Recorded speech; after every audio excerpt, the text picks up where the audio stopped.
എങ്കിൽ ഇത്തരം പരിഗണനകൾ നമ്മുടെ ഭാഗത്ത് ഉണ്ടാവണമെന്നാണ് നമുക്ക് മനസ്സിലാക്കാൻ കഴിയുന്നത്.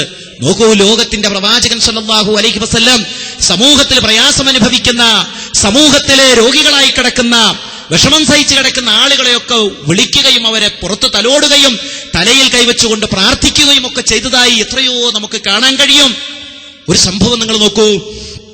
മഹാനായ ജഅഫർ ബിൻ അബീ താലിബ് റളിയല്ലാഹു അൻഹു മരണപ്പെട്ടു, ഷഹീദായി.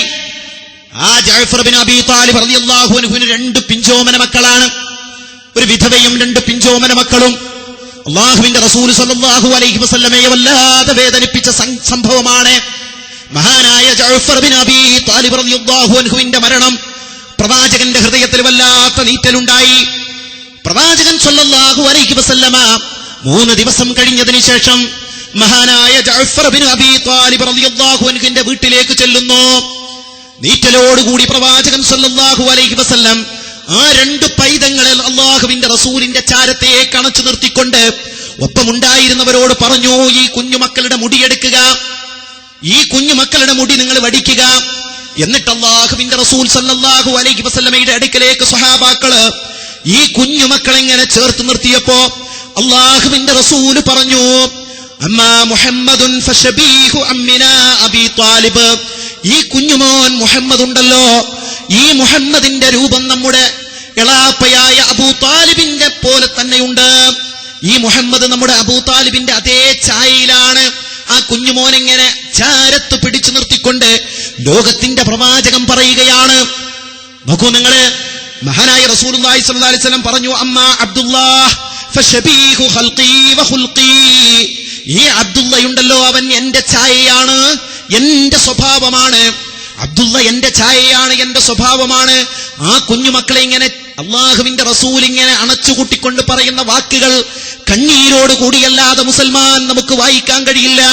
സമൂഹത്തിൽ അവശത അനുഭവിക്കുന്ന, പ്രയാസം അനുഭവിക്കുന്ന, വൈധവ്യം അനുഭവിക്കുന്ന, അനാഥത്വം പേറുന്ന ആളുകളോടൊക്കെ കാണിച്ച പ്രവാചകന്റെ വിശാലമായ ആർദ്രതയും കാരുണ്യവും അലിവും കനിവും കിനിവുമാണ് ഈ വാക്കുകളിലൂടെയും സംഭവങ്ങളിലൂടെയും ഒക്കെ നമുക്ക് വായിക്കാൻ കഴിയുന്നത് സഹോദരങ്ങളെ. അതുകൊണ്ട് ഇസ്ലാമിന്റെ കുടുംബ വ്യവസ്ഥ എന്നുള്ളത് ഒരു സമൂഹത്തിന്റെ ഏറ്റവും വലിയ ഭദ്രതയ്ക്ക് അനിവാര്യമാണ്. ഇങ്ങനെ ഓരോ കാര്യങ്ങൾ നോക്കുക. ഇസ്ലാം മുമ്പോട്ട് വെക്കുന്ന സാമ്പത്തിക വ്യവസ്ഥ, ലോകമിന്ന് സാമ്പത്തിക പ്രതിസന്ധിയിൽ കിടന്നുഴലുക. നേരം വെളുക്കുമ്പോഴേക്ക് ഓരോരോ രാജ്യങ്ങളും വലിയ പട്ടിണിയുടെയും അതുപോലെ തന്നെ പ്രയാസങ്ങളുടെയും പിടിയിലകപ്പെട്ടുകൊണ്ടിരിക്കുന്നു. സാമ്പത്തിക മാന്ദ്യം, അല്ലെ, ഫിനാൻഷ്യൽ ക്രൈസിസ്. ഓരോ കമ്പനികളും പൊട്ടിപ്പാളീസായിക്കൊണ്ടിരിക്കുന്നു. ഇന്ന് ലോകത്ത് ഇസ്ലാമിക സാമ്പത്തിക വ്യവസ്ഥയെ കുറിച്ചൊക്കെ ആളുകൾ ചിന്തിക്കുക. ലോകത്ത് സാമ്പത്തികമായ മാന്ദ്യം ഉണ്ടാകുമ്പോൾ അതൊരു അസ്വസ്ഥതയാണ്, സമാധാനം തകർക്കും. എന്തുകൊണ്ടാണ് ഇത്തരം അസ്വസ്ഥതകൾ ഉണ്ടാകാൻ കാരണം? ദരിദ്രന്മാരെ ഓരത്തേക്ക് ചേർത്തി വരേണ്യവർഗം മുതലാളിമാരിങ്ങനെ കൂടിക്കൊണ്ടിരുന്നു. അതാണ് ലോകത്ത് ഇത്തരത്തിലുള്ള അസമത്വങ്ങളും വിവേചനങ്ങളും വ്യാപിക്കാനുള്ള കാരണം. ഒരു വിഭാഗം ദരിദ്രരായിട്ട് മാത്രം, മറ്റൊരു വിഭാഗം വരേണ്യവർഗമായിട്ട് മാത്രം. ഈ ദരിദ്ര വിഭാഗത്തിന് ജീവിക്കാൻ കഴിയുന്നില്ല, അത്തരം പ്രയാസങ്ങൾ. എന്നാൽ ഇസ്ലാം മുമ്പോട്ട് വെക്കുന്ന സാമ്പത്തിക വ്യവസ്ഥ നിങ്ങൾ നോക്കൂ. അല്ലാഹു പലിശയെ ക്ഷയിപ്പിക്കുന്നു, സ്വതക്കയെ അല്ലാഹു വളർത്തുന്നു. സ്വതക്കയെ അല്ലാഹു വളർത്തുന്നു, പലിശയെ ക്ഷയിപ്പിക്കുന്നു. പലിശ ഇൻട്രസ്റ്റിനെ അല്ലാഹു സുബ്ഹാനഹു വ തആല ക്ഷയിപ്പിക്കും.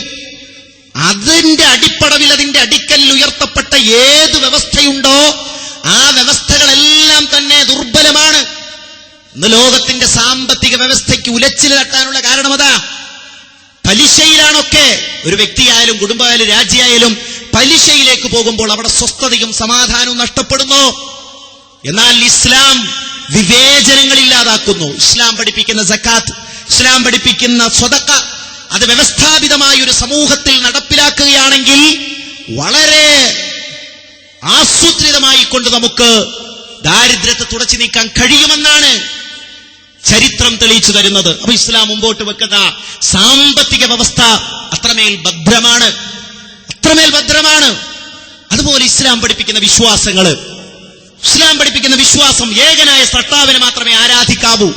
ഇത് ആർക്കും മനസ്സിലാക്കാൻ കഴിയുന്ന വിശ്വാസമാണ്, ആർക്കും മനസ്സിലാക്കാൻ കഴിയുന്ന വിശ്വാസം.